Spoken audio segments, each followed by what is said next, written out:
or every one of us, everybody, or people বলতে অনেক সংখ্যক মানুষ, মনে করেন পপুলেশন, জনসংখ্যা, জনগণ, এইসব অনির্দিষ্ট একটি সংখ্যক মানুষকে বোঝানো হচ্ছে।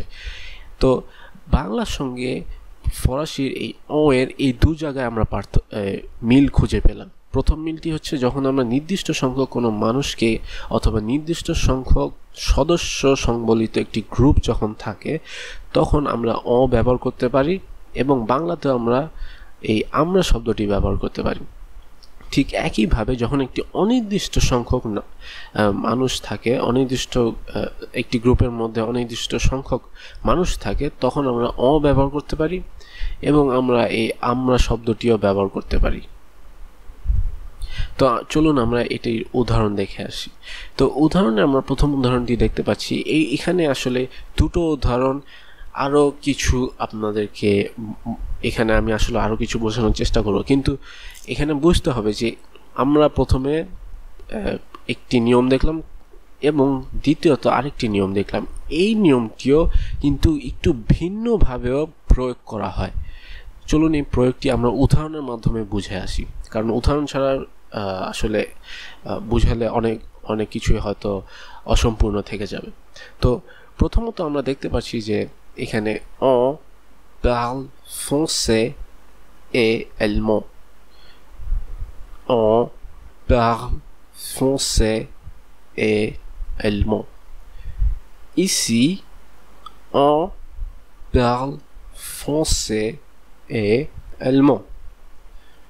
Ici, on parle français et allemand. তো পুরো বাক্যটি হচ্ছে EC on parle français et allemand. তো এখানে যে অর্থটি দাঁড়াচ্ছে সেখানে এটা যদি আমরা ইংলিশ অনুবাদটা দেখি তাহলে হচ্ছে we speak French and German in here, অথবা এটাও আপনি বলতে পারেন here we speak French and German. আর বাংলা অনুবাদটি যথারীতি হচ্ছে আমরা এখানে ফরাসি এবং জার্মান ভাষায় কথা বলি। তো এখানে আপনারা নিশ্চয়ই খেয়াল করছেন যে এখানে একটি ভার্ব ব্যবহার করা হচ্ছে। যদিও হয়তো আপনারা এই ভার্বটি খেয়াল নাও করতে পারেন, তবু আপনাদেরকে বলে দিচ্ছি যে এই ভার্বটি হলো, মূল ভার্বটি হলো parler. parler মানে হচ্ছে টু স্পিক, মানে বলা। তো এইখানে ঠিক একইভাবে যে এখানে আমরা দেখলাম যে aller, être, এগুলো আসলে দুটো মূল ভার্ব। এই মূল ভার্বগুলোকে যখন আমরা সাবজেক্ট প্রোনাউনের সঙ্গে ব্যবহার করতে যাব তখন তাদের প্রয়োগ অনেকভাবে পরিবর্তন ঘটে। তার দুটো পরিবর্তন, আসলে এখানে প্রধানত তিনটি পরিবর্তন আমরা দেখতে পেলাম। একটি পরিবর্তন হলো নুর সঙ্গে যখন প্রয়োগ হচ্ছে তখন একটি নু জেলো হয়ে যাচ্ছে। ইলের সঙ্গে যখন ইল আর এলের সঙ্গে যখন প্রয়োগ হচ্ছে তখন ইল ভা এলভা মানে ভা হয়ে যাচ্ছে। আবার কিন্তু নুকে রিপ্লেস করছে, তার মানে নুয়ের জায়গায় বসে যাচ্ছে, নুকে মুছে নুয়ের জায়গায় বসছে, কিন্তু তার ভার্বটাও মুছে ফেলছে সে। তার কারণ হচ্ছে আসলে ভার্ব নেয় হচ্ছে ইল আর এলের সঙ্গে, ইল আর এলের থেকে। তো ইল আর এলের সঙ্গে যে ভার্বগুলো ব্যবহার হয় এর সঙ্গে সে ভার্ব ব্যবহার। ঠিক একইভাবে এই পালকে যদি আমরা ইল আর এলের সঙ্গে প্রয়োগ করি তাহলে কিন্তু আমরা দেখতে পারবো যে এটি এভাবে প্রয়োগ হচ্ছে। আমি আপনাদেরকে একটি উদাহরণ দেখাচ্ছি। parle, il parle, elle parle.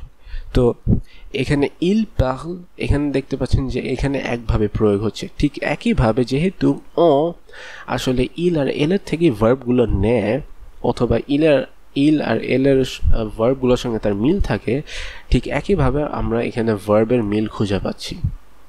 তো এখানে খুব সাধারণতই বলছে যে parle français et allemand. ধরুন আপনি একটি বিদেশি জায়গায় গেলেন, তার মানে আপনি সুইজারল্যান্ডে গেলেন ধরেন।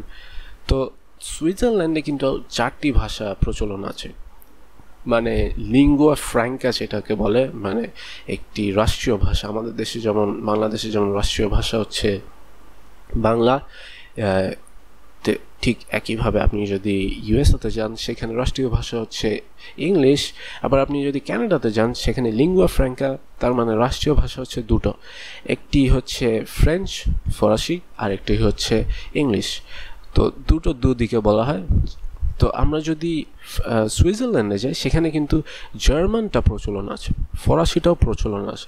তো তখন আপনি সুইজারল্যান্ডে একটি জায়গায় গেলেন এবং একটি লোককে হয়তো আপনি ইংলিশে জিজ্ঞেস করলেন যে ভাই এখানে আপনারা কোন ভাষায় কথা বলেন, তার মানে এখানে কোন ভাষাটা বেশি প্রচলন আছে। আপনি হয়তো এখানে নতুন, খুব একটা বেশি জানেন না।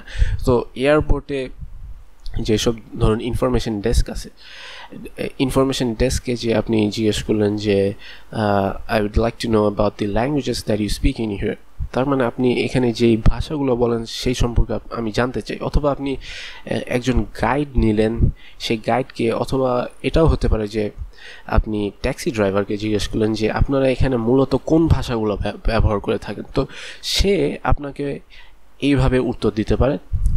তো উত্তরে হয়তো এরকম হতে পারে অথবা একটু পরিবর্তন হতে পারে। তার মানে সে আপনাকে বলবে ইসি পার্ল ফ্রান্সে এ আলমান, তার মানে সে বলছে যে আমরা এখানে ফরাসি এবং জার্মান দুটো ভাষাই ব্যবহার করি।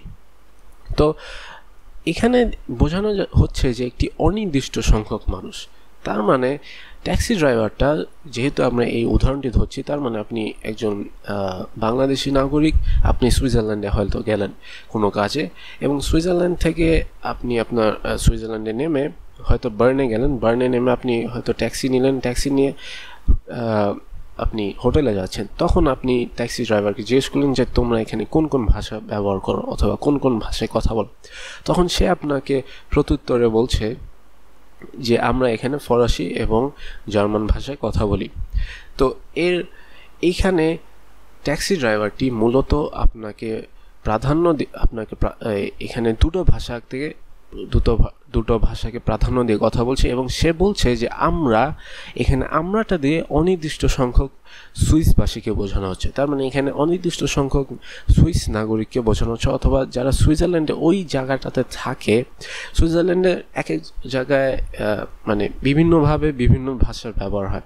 তার প্রধানত 4টি ভাষা আসলে অফিসিয়াল ভাষা হিসেবে ধরা হয়, তার মধ্যে দুটো হচ্ছে ফরাসি এবং জার্মান।